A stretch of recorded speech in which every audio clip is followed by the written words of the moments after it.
Mga igsoon padayon ang pag-andam ni Jesus sa iyahang mga tinunan. Ug sa atong ebanghelyo karon si Jesus mingon siyang mga apostoles nga maminaw kaniya. Si Jesus nakibalo nga ang dalan nga naguna kaniya malisod ug kini makasamok sa iyahang mga tinunan. Gipaningkamutan ni Jesus nga maandam ang iyang mga tinunan kung unsay naguna kanilang tanan. Si Jesus mingon ngadto kanila nga siya kwaon gikan kanila.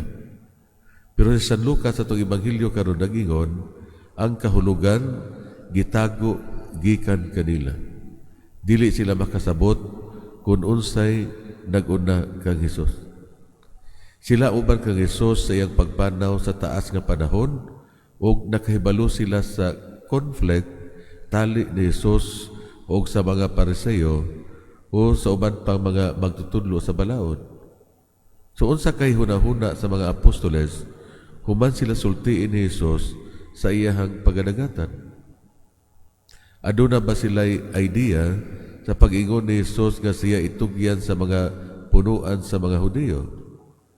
Si San Lucas mingon ang pagtago sa kahulugan gikan sa mga apostoles o ang mga apostoles wala mangutana kang Jesus kung unsay kahulugan sa iyahang gisulti. Gibati ni Jesus nga siya mag-inusara sa iyang pagpanaw. Mga igsoon, adunay mga panahon sa atong kinabuhi nga murag kita nag-inusara. Ug dining panahon na muduol kita kang Jesus nga sa kanunay uban kanato tungod kay siya anaaman gayud. Aduna unta kitay kaisog sa pag-abli sa atong kasing-kasing ngadto sa mga tawo nga ato ang gisaligan tungod kay ang Ginoo nagalihok man usab diha kanila.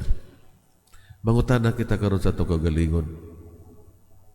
Matag karon og unya kita makasinati og mga pagsulay og mga pagantos. Milahutay ba kita diha sa pagtuo og pagsalig sa Ginoo? May palihog para sa katalibanong pagampo.